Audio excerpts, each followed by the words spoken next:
Hello, you dirty potters. How are you today? Welcome to another episode of Glaze Review, where I take glazes off the shelf and I test them for you before they even get into your beautiful little artist hand. Today's episode, we are testing Teal Drift PG-42 from the Amaco company. This is from their Phase Glazes line, and we will be testing it at cone 6 oxidation with no holds. We're going straight up and doing a natural cool cycle down.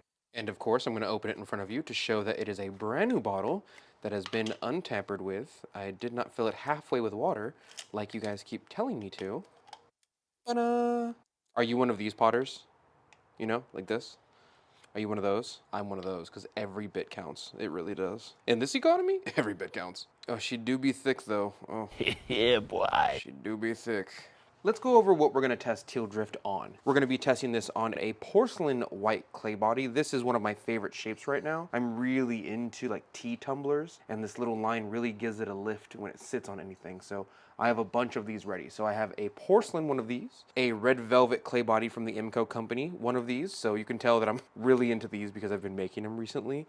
I also have a mixed clay body. This is redstone and B mixed with grog mixed together. So this is our redstone clay body. Here's our white textile or our porcelain poured on. But this is a mixture essentially in between this and B mixed with grog. So I don't really know how much of an effect it'll have on the glaze itself. Although we have had plenty of glazes on this channel change a complete 180 from just having it on our darker clay body. River Birch is one of those. If you test it on white clay versus brown clay, you can see a major difference in the colors. We have one combo glaze here. I'm not really sure what I'm going to mix this with. It might even be something like ancient copper, but this will be a combination glaze. And for our brushers out there, this will be your white textile for brushing. This is a B mixed with grog textile, and we will be brushing this 4 layers deep and firing this at cone 6 oxidation naturally. That way you can see what it looks like when we brush it on. Over the course of my glaze review playlist, I get so many comments of people who are like, please do a brush textile, please, please. And then I do it, and then underneath that very comment, it's like, it didn't look as good. That's why I pour them. It's almost like I've done it before. Now that we know what we're testing on, let's get started.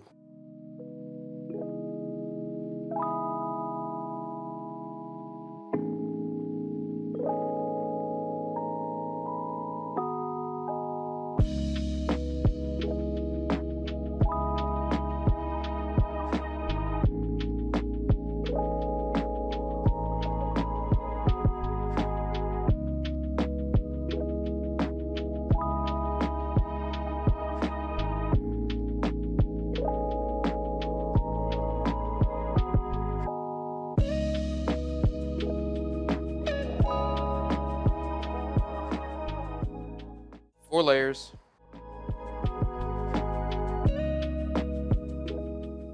So I've decided, without you of course, that this is going to be a combination. I don't know what I'm going to make the combination. It's probably going to be something like ancient copper, because I know you guys like it when I mix the Amaco glazes, and I'm sure Amaco does as well. But for this, I don't remember what we're supposed to be doing with this. I don't even think I introduced it to you.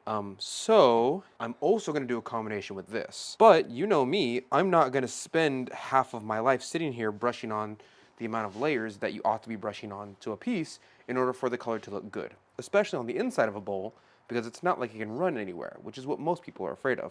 So hear me out. Roll it around a little bit, and then we can pour it right back into the bottle from on high. Extra thick! And they'll never know. They'll never know. They'll be like, oh, how many layers did you put on at the art table? And you'll be like, I don't know, enough. But also, just because I am a fair and kind potter, I'm going to brush the outside. Also, the bowl that I use might not be big enough for this, so.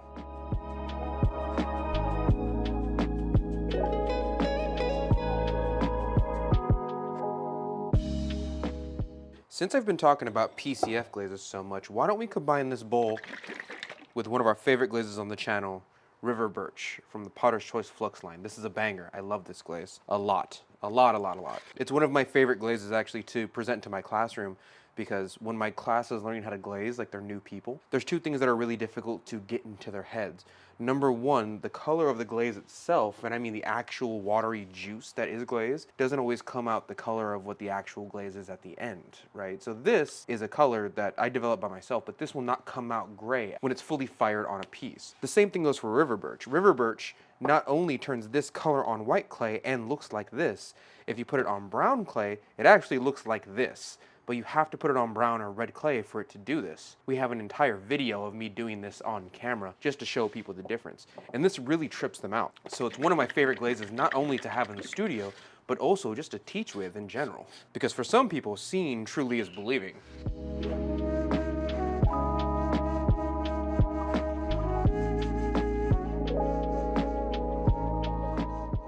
Try and get a good batch of it there. That's pretty good. I'll take it. Remember to always clean your threads right before you put the bottle back. Helps a lot. Okay, might have got a little messy, but I think we're good. No more drips. You know, usually in a glaze, you can kind of tell what colors they're using or how much they're using based on the color of the glaze. Like this is clearly red iron oxide, but this teal drift is so green that other than maybe like chrome oxide, which I don't think they're using that much, what else could it be? A green mason stain mixed in with like titanium dye? Like it's a crazy amount of green, honestly. Even my greens that have like 1% of a color in it aren't this green. It's wild. I'm sitting here racking my brain. Let me think. Because I honestly wonder, you know? Okay, now that we've glazed everything, let's talk about what we're putting in the kiln and how things are glazed. These two here are both of our red velvet or our red stone clay body and our porcelain white test style. These are both poured on. These will be our standard white and brown or red clay test style. So these are pretty normal. These are what we usually do on the channel. This here, however, will be our 4-layered brushed on white test style. This is a B mix with grog test style. You can tell obviously because I didn't glaze the bottom. This is easily one of the more popular clay bodies that we get here in the clay supply world there. And this is also a comparison in between the pouring or the dipping version and the brushing version. Usually the dipping version comes out a little more colorful, but I do want the brushes out there to have their own test style. Now this over here is a redstone clay body with teal drift as a base and river birch from the PCF Potter's Choice Flux line from Amaco on the top of it. This I'm very excited about. I really want to see what this comes out as. I do kind of expect it to run like nobody's business, to be honest with you, because this is an extremely thick layer of both of the glazes. I poured the inside and then I brushed about 4 to 5 layers on the outside. So this is brushed, this over here is poured, and then we kind of did a little rimmage here on the edge with a PCF. So I'm interested to see how it comes out, not only on the inside to outside to see if there's any color differential, but also because I want to see if river birch does any work. This one over here is teal drift with the old version of ancient copper on the outside. Very simple. This is also a mixed clay body, so this is not white nor brown. It's technically an amalgamation in between the two. I'm very interested to see how this will come out because it's an extremely, it's not even dry yet. Can you see it? It's very wet. A very thick version of what we usually put on. All of these will be fired at cone 6. We are not doing any slow cool holds. We're going straight up to cone 6 oxidation, and we're doing a straight drop off natural style. With that being said, let's put them in the kiln. Okay, now that everything's out of the kiln, let's take a look. Let's start out with our B mixed with grog white stoneware test style.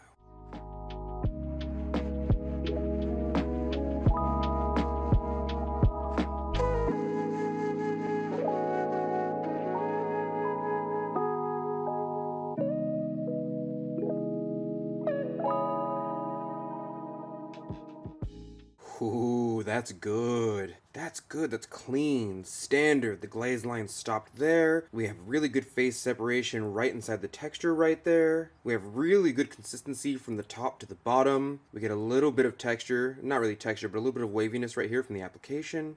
Really good. Really good. This is fantastic. I like this. I like this a lot. I like this more than I care to admit. And hold on, because this is the worst one. Notice me, senpai! I know, this is the worst one. You guys know from experience and watching all my glaze reviews that I love when a glaze works on a white clay body and it's consistent. And I want to say this now, this is consistent. I have about 5 other testers other than what I'm going to show you in this video, because many of you don't know, but I test things outside of the videos as well because I don't want to have the wrong information when I present you with more information. And the thing that I love about this glaze, I'm telling you, is that it comes out wildly different on a red clay body. It is I mean, beautiful.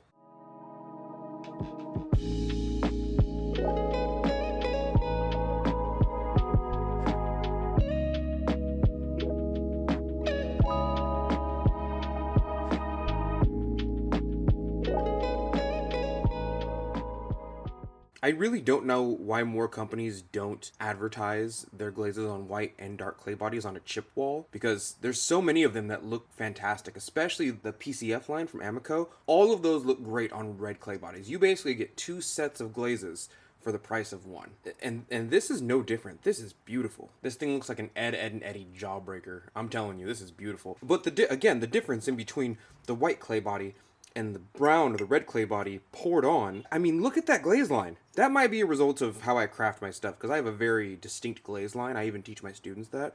But look how non-drippy that is. And I poured these on. These are both poured on, and they didn't drip a bit at cone 6. And I run a good cone 6 too. I'm telling you, my kiln runs fine. These are immaculate to me, especially this one. This is a surprise. I love when I get a glaze that is 2 for 1. About 1 bottle of glaze, got 2 glazes. Okay, let's check out the brushing test out on our stoneware white clay body.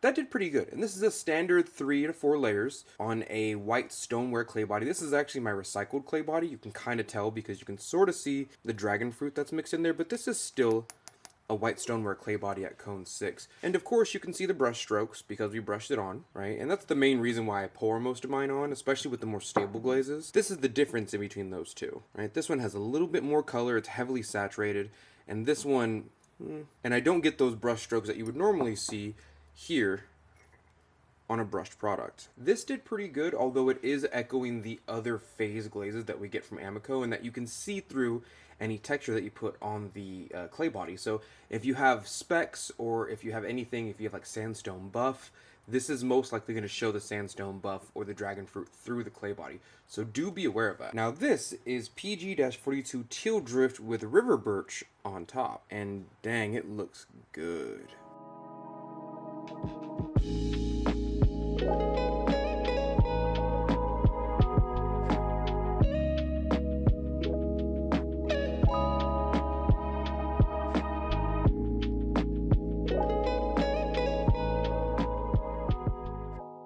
That slaps. That slaps it around like it owes it money. That's good. I know it's on a red clay body, and I know I gushed over the red clay body earlier, so it being good is in my own wheelhouse. But look at that. Nice and drippy over the PCF glaze. River Birch is one of my favorites, for sure. And you can really tell, I thought this was my Lumos at first. You can really tell it's River Birch because we have those little birch specks that they put in there. Looks beautiful, truly. Let's check out our last combination of Teal Drift at Cone 6 Oxidation with Ancient Copper on top.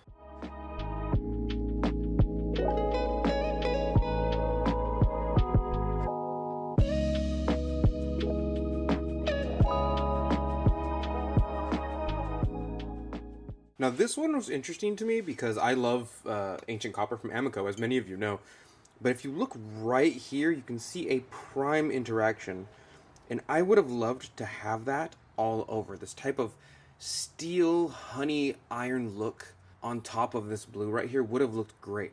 And I think because the glaze is so stable, I could have definitely gotten away with it too. Look, the glaze line did not move whatsoever. This doesn't run, it didn't drip, it did none of that stuff, even at a good Cone 6 oxidation. Not many of you may know this, but half of you are running like a Cone 5.5, and that's just because you might have elements that are kind of burned out, or you might just not have changed your thermocouple in a while. But the amount of people I meet who don't put cone watchers or like the Orton cones in their kiln to watch the heat, to make sure they get to a real Cone 6 is amazing. So I can kind of tell after a while with the people who've reached a real Cone 6 versus the people who are reaching like a hot 5. And this truly is a good Cone 6. And I bet I could have made so many more layers on this. I could have gotten this down the whole body, and that's what I would have wanted. That would have been so good. Again though, keep in mind, this is on a recycled clay body, so this is kind of a mix in between a B mix and a red velvet clay body or a redstone clay body from Imco. So just keep that in mind. I am going to try out this combo in my own personal time.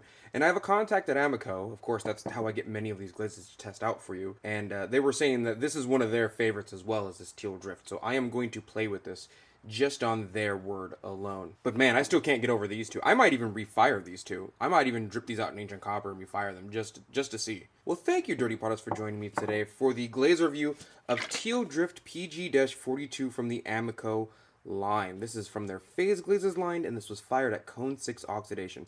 A fantastic glaze. I mean it. A truly fantastic glaze. But again, thank you for joining me for this video. Remember to hit all those YouTube buttons on the way out so that Amaco doesn't phase my booty cheeks in the middle of the night. No. No. We can't.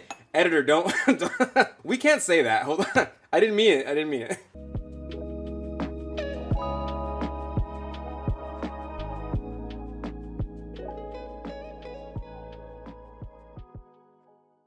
Can they demonetize me for saying booty cheeks? Does Amaco want me to say booty cheeks? Would they be offended at the word booty cheeks?